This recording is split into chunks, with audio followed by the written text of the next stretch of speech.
everybody, this is the Sliders Review. I'm here today to talk about Black History Month, the month that is a celebration of my people, because I am a black man and everything. And it's about all our accomplishments, all the oppression that we have gone through over like centuries of living in like America and stuff like that. And even till this day, we are still being oppressed. And so I'm here today to talk to you about certain characters or TV shows or episodes that revolve around Black History Month that I personally enjoy. So I'm here today to talk to you about Amelia Parker, the Rundown Review. So Amelia Parker is a pretty good little teen family drama. It's a spin-off of the Parker Anderson. I still have yet to see that. This show comes on the BYTV app, which is free to download, free to watch and everything. And so as I was like, the only reason why I even watched this show is because of the main actress, Millie Davis, who was Miss O in Odd Squad. And she was such a cool character, always like shouting at people and all this other stuff. And so it's really cool to see her grow up because she was like the shortest person on the show in Odd Squad. Now she's one of the tallest on this show. And so, like, what this show, well, the Parker Anderson's about, it is about a black British family whose mother died in a tragic car accident. And so they moved to Chicago in America, and the father, Tony, like remarried this woman named Cleo, who is white. So they have an interracial blended type family who gets along very well, I have to say.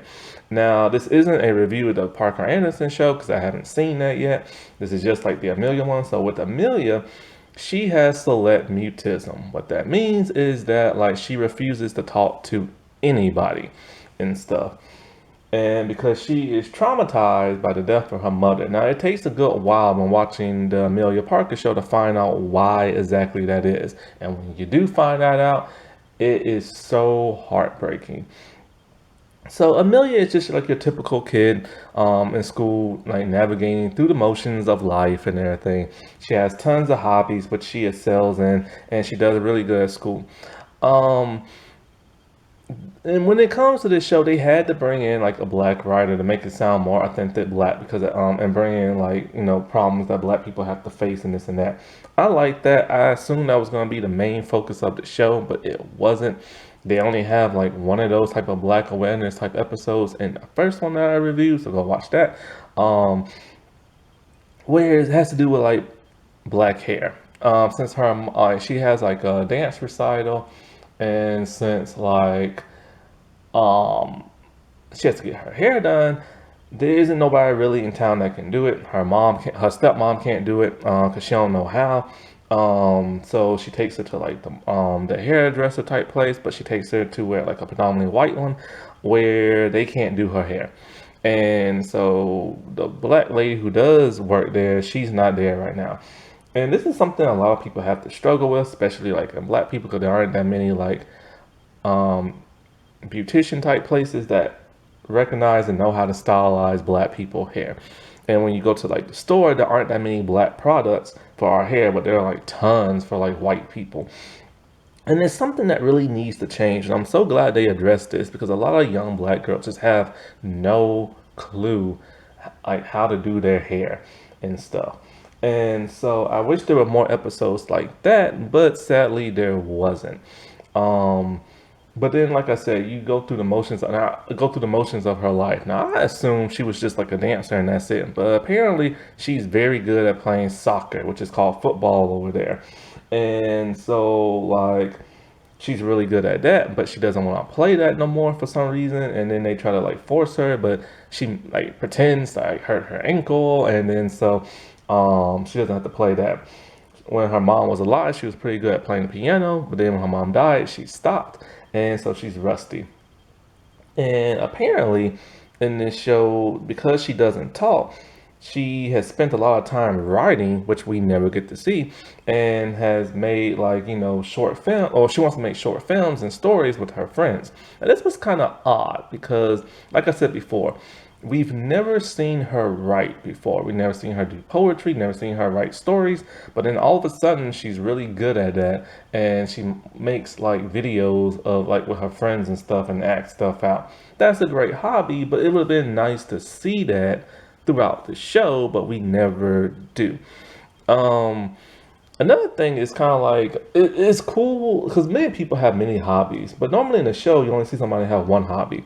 It would have been nice if they would have focused on just one hobby instead of like doing multiple to show that she excels in them. I would have liked to see her dance more since that was the first episode about this whole dance recital. And but after that, it gets dropped, and then it gets dropped for then soccer for that to get dropped again, then piano lessons for that to get dropped again, and then the whole story making videos for that to get dropped again. So it's nice that she has all those different hobbies. It just would have been nice if they would have focused on one. Now, this show is beautifully acted. Everybody does a great job, especially Millie. I am so proud of little Miss O. She really stepped up the plate when it comes to her acting. However, one problem I do have is her fake British accent. I still don't know why they made the black family British, and they should have just made them like with an English accent and have them be the ones live here, but have like the white family be British and bring them over here. Only because like at times it sounds good and other times you can tell it is fake, especially when she talks to the other real British people on the show, and you can really tell it's fake there. She tries hard and she does the best she can do, but she's so young and doesn't have that much acting to her resume, so it's kind of like making her talk with a British accent, which is kind of weird.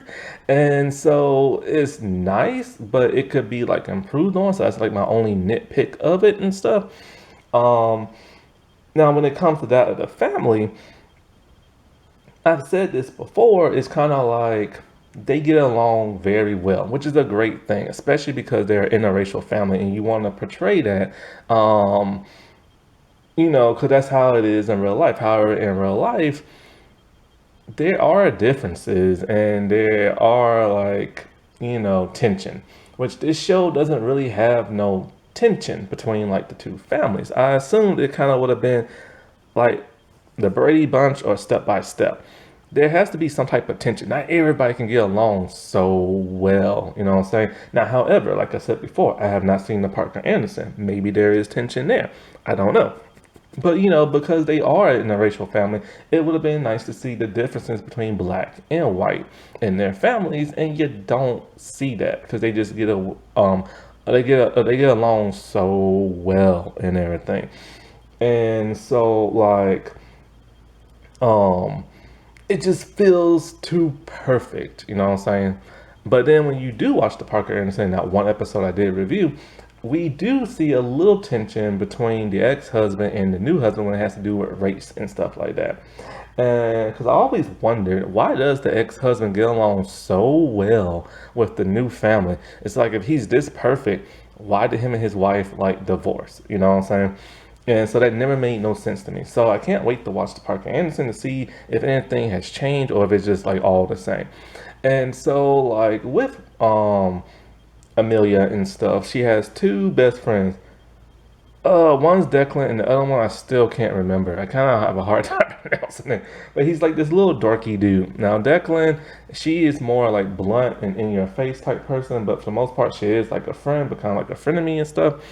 And so with Amelia, because she will not talk to nobody, she does well in school, but it's like one thing I would have loved to see, I would have loved to see her struggle trying to understand, like having like people understand her. Everybody seems to understand her pretty well, even when she like, okay, because most of the time she will talk on like the cell phone and text, but she rarely does that. And so when people talk to her, they say a bunch of stuff and she just nods. It would have been nicer to see them struggle with them trying to like understand what's really going on with her and what she really means, and especially in school, you know what I'm saying?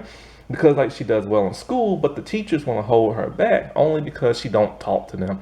And so that's a weird reason to want to hold her back. They should just get her a counselor, which she has had before. And her father got really upset because they just wanted to hold her back, but it's something they do to black students a lot for like the weirdest reasons and stuff. And so it would have been nice to see her Like, cause what it is that she's so good in all her classes, but it's like, what if there's a class she's not good in? How is she gonna communicate to the teacher and stuff? And that's one of the things that they said in that episode, but they did not show. Maybe they showed in Parker Anderson. I don't know. But she does communicate via text message and stuff, so that's great. And then her cell phone also has an audio, so she can just type it and it will talk for her.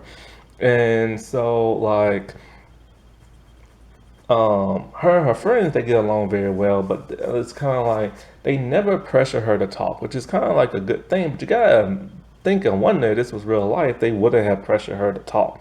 You know what I'm saying? The only time they ever have like a fight is when her British friend comes from England, and they're like, "Oh, that's your new best friend. I was your old best friend." So it's kind of like that conflict. I've talked about that episode. It's not particularly my favorite because I feel like it was rushed and not explained very well. There's only 10 episodes of this, and they're only like 20 minutes. It would have been nice to have them a little bit longer. Also, like, now, one cool thing about her is that she is not perfect. The only thing she seems to struggle in is making like friends at school and trying to get a guy to like her. And so every time she tries to get the kids to like her at school, it ends up backfiring so much that it upsets her.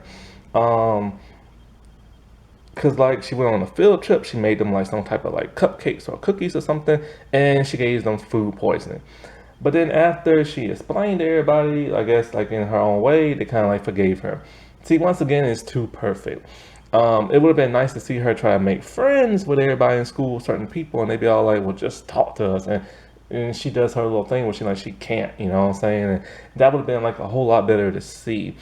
The only time that kind of happens is when she has a crush on a guy, um, which backfires left and right. I've already reviewed that. Go watch that. The only problem with that is it's kind of like, once again, everything's wrapped in a nice little bow, and it's so perfect towards the end where it's kind of like he's understanding and he's like really cool with her.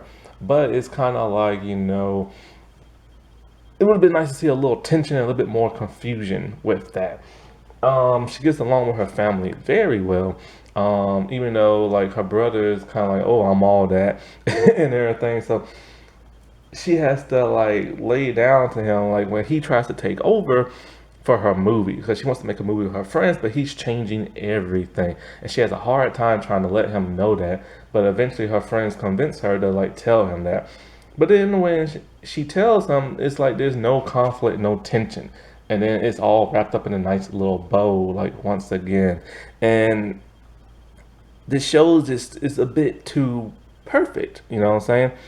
And so like, but she does go out her way to try to make her brother have the best birthday ever to remind him of what he had when he had it with his mom and stuff. Um, Now we do find out in the flashback she was in the car when her mom got in that car wreck. What we did not know exactly is why her mom got in that car wreck and why she refused to talk. I just recently explained that in the one episode. Hey, go watch that. And then so like turns out she was just talking randomly at her mom, making like silly stuff, making her mom laugh, and her mom kept taking her eyes off the road when she was driving because her daughter was just trying to like have a good time and all this other stuff, and it caused her to take her eyes off the road and have a car crash. Because of that, she feels that when she talks to anybody, it's just going to cause problems and people are going to get hurt. So this causes her to have so much trauma that mentally she reverts like into this like silent state of mutism. And so like and it's so hard. We do get to see the struggle of her wanting to talk to people in the last episode, so that was done beautifully and stuff. And so it's a real hard struggle. She can talk, she wants to talk, but nothing will come out because of the fear of if she does talk to somebody, it would just backfire and somebody will get hurt in some kind of shape, way, or form. So she is truly mentally like screwed up in like the head, you know what I'm saying? And then when her like, let's say the thing about this show is that she's the only person she talks to is her mom via like recordings with her cell phone. Ironically, when she records all this stuff, Nobody in the house can hear this. I don't understand how. But she records all of them, and we find out who, like, because it's always kind of weird. It was never explained why she's recording herself, because we know she's talking to her mom in like heaven and stuff, but we never knew exactly where these videos are being uploaded or what. We find out it's being uploaded to the mom's cloud. Her dad finds out, discovers that she is indeed talking, and is heartbroken because she gives a true testament of why she refuses to talk, why I just explained now. She overhears this, sees him crying, and she just runs. They run and embrace each other. And she finally is now able to say something. And she tells him she is sorry because she feels it is 100% her fault. She still has select mutism, but now she will talk to her father, but only whisper in his ear, which is something most people with select mutism do. So I'm glad they did show that reference. Like I said, it is a really good show. Young people should really watch this, to see her struggles in life through school, and how like it's hard for her to like date somebody or learn this or learn that. But even adults can watch this, which is like great. You know what I'm saying? 'Cause it is a nice family show, and it's pleasant, and it's not like edgy. It's not like disturbing. It's just something everybody can have a good time watching. Happy Black History Month, everybody. I'll talk to you later. Bye.